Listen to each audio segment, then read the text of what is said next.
आपका पहला बेबी हो गया था, शायद नेचुरली हो गया था, शायद बहुत इजीली हो गया था, शायद आपने फर्टिलिटी के बारे में ज्यादा सोचा भी नहीं था, लेकिन अब महीने साल बन गए हैं, प्रेगनेंसी टेस्ट नेगेटिव आ रहे हैं और आपके दिमाग में एक ही सवाल बार बार घूम रहा है, जब पहले हो गया था तो अब क्यों नहीं हो रहा। और मैं आपको एक बात बताऊं, सेकेंडरी इनफर्टिलिटी से स्ट्रगल करने वाली वुमेन जो सबसे बड़ी मिस्टेक करती है वो ये एज्यूम करती है कि पहला बेबी हो गया था तो दूसरा भी ऑटोमेटिकली हो जाएगा, और इसी एजम्पशन की वजह से कई कपल्स वैल्यूएबल ईयर्स लूज कर देते हैं। आज की वीडियो में मैं आपको बताऊंगी पहले बेबी के बाद फर्टिलिटी क्यों चेंज हो सकती है, वो हिडन रीजंस जो ज्यादातर कपल मिस कर देते हैं, और सबसे इम्पोर्टेंट बात, अगर आप सेकेंड बेबी के लिए स्ट्रगल कर रही हैं तो आपको अब एग्जैक्टली क्या करना चाहिए। वीडियो के एंड तक जरूर देखिएगा, क्योंकि मैं आपको एक सिंपल 4 स्टेप फ्रेमवर्क दूंगी जो हर सेकेंडरी इनफर्टिलिटी कपल को समझना चाहिए। कुछ वक्त पहले मेरी फर्टिलिटी कंसल्टेशन में एक वुमेन आई।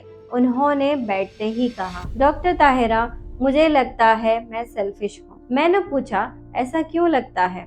उन्होंने कहा, मेरे पास ऑलरेडी एक ब्यूटीफुल चाइल्ड है, लेकिन मुझे दूसरा बेबी भी चाहिए। जब भी मैं किसी से बात करती हूँ, लोग कहते हैं, एटलीस्ट तुम्हारे पास एक बेबी तो है, रिलैक्स करो, टेंशन मत लो, हो जाएगा। और मेरा दिल टूट जाता है, क्योंकि मदरहुड में किसी को ये एक्सप्लेन नहीं करना चाहिए कि उसका दिल क्या चाहता है। और सेकेंडरी इनफर्टिलिटी की सबसे बड़ी ट्रेजेडी भी यही है, लोग स्ट्रगल को देखते ही नहीं है, क्योंकि बाहर से सब नॉर्मल लगता है, लेकिन अंदर से हर नेगेटिव टेस्ट एक नया हार्ट ब्रेक होता है। हर महीना एक नई डिसअपॉइंटमेंट होती है और हर फैमिली गैदरिंग में एक नया इमोशनल चैलेंज होता है। सबसे पहले एक मिथ को तोड़ते हैं, अगर पहला बेबी नेचुरली हुआ था तो दूसरा भी नेचुरली हो ही जाएगा। गलत, बहुत गलत।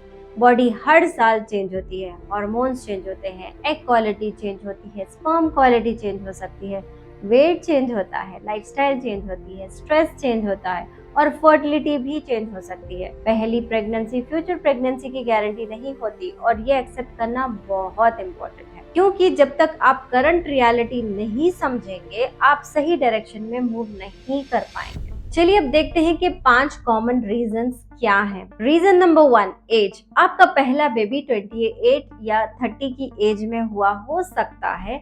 अब आप 36, 38 या 40 में ट्राई कर रही हो सकती हैं, और फर्टिलिटी पिक्चर नेचुरली चेंज हो सकती है। एज को इग्नोर करना सोल्यूशन नहीं, एज को समझना सोल्यूशन है। Reason number 2, hormonal changes. कई वुमेन्स के साथ पहली प्रेगनेंसी के बाद thyroid issues, insulin resistance, PCOS symptoms, weight gain, cycle changes develop हो जाते हैं, और कई बार वुमेन को पता भी नहीं चलता, बॉडी धीरे धीरे चेंज होती रहती है। Reason number 3, stress. अब आप सिर्फ वाइफ नहीं है, मदर भी है, घर भी है, रिस्पॉन्सिबिलिटी भी है, स्लीप भी कम है, और बॉडी कॉन्स्टेंटली सर्वाइवल मोड में रहती है। और याद रखिए, सर्वाइवल मोड और रिप्रोडक्टिव मोड एक साथ नहीं चल सकते, ये लाइन लिख लीजिए। Reason number 4, male fertility. ये बहुत इंपॉर्टेंट है। प्रेगनेंसी 2 लोगों का प्रोजेक्ट है, सिर्फ एक का नहीं। लेकिन मुझे आज भी कपल्स मिलते हैं जहां वाइफ के 15 टेस्ट हो चुके होते हैं और हस्बैंड का सीमेन एनालिसिस अब तक नहीं होता है। मेल फर्टिलिटी भी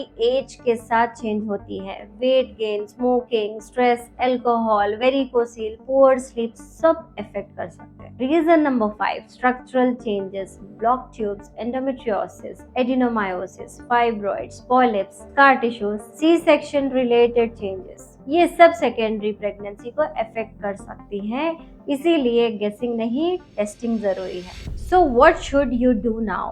अब करें क्या? अब सबसे इम्पोर्टेंट क्वेश्चन, डॉक्टर मुझे अब क्या करना चाहिए? मैं आपको एक सिंपल फ्रेमवर्क देती हूँ। Step number 1, stop comparing. पहली प्रेगनेंसी को बेंचमार्क बनाना बंद कीजिए। पहली बार जो बॉडी थी वो आज वाली बॉडी नहीं है, पहली बार जो लाइफस्टाइल थी वो आज वाला लाइफस्टाइल नहीं है। करंट रियलिटी को समझिए। स्टेप नंबर 2, स्टॉप गेसिंग और टेस्टिंग शुरू कीजिए। Ovulation, hormones, tube status, semen analysis, thyroid profile, metabolic health, assumption fertility का सबसे एक्सपेंसिव मिस्टेक होती है। Step number 3, create a fertility friendly environment. ये सबसे पावरफुल स्टेप है, क्योंकि यहाँ कंट्रोल आपके हाथ में आता है। Food matters, sleep matters, stress matters, movement matters, inflammation matters. मैं फर्टिलिटी को फार्मिंग की तरह देखती हूँ। हेल्दी सीड इम्पोर्टेंट है, लेकिन हेल्दी सॉइल भी उतनी ही इम्पोर्टेंट है और कई कपल्स सिर्फ सीड पर फोकस करते हैं, सॉइल को भूल जाते हैं। स्टेप नंबर 4,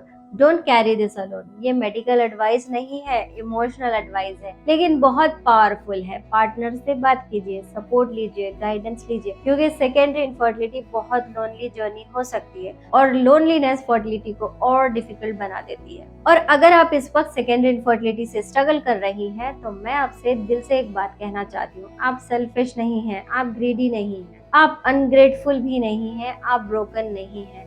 आप सिर्फ अपनी फैमिली की कहानी का एक और चैप्टर लिखना चाहती हैं और उसमें कुछ भी गलत नहीं है। सिर्फ इसीलिए कि आपके पास एक चाइल्ड है, इसका मतलब ये नहीं कि आपका दर्द कम हो जाता है। पेन कंपेयर नहीं होता, पेन फील होता है, और अगर आप हर्ट हो तो आपका हर्ट बिल्कुल वैलिड है। आज की वीडियो का सबसे इम्पोर्टेंट लेसन, पहला बेबी होने का मतलब ये नहीं कि दूसरी प्रेगनेंसी ऑटोमेटिकली हो जाएगी, और दूसरी प्रेगनेंसी डिले होने का मतलब ये नहीं कि होप खत्म हो गई। सबसे पहले रूट कॉज समझिए, टेस्टिंग कराइए, मेल और फीमेल दोनों इवैल्यूएशन कराइए, लाइफस्टाइल को सीरियसली लीजिए और इन्फॉर्म्ड डिसीजंस लीजिए। कमेंट में लिखिए माय फीलिंग्स आर वैलिड। और अगर आप फर्टिलिटी के रूट कॉजेस को समझना चाहते हैं तो चैनल को सब्सक्राइब करना मत भूलिए। मैं आपसे नेक्स्ट वीडियो में मिलूंगी। Thanks for watching this video. Wish you good health.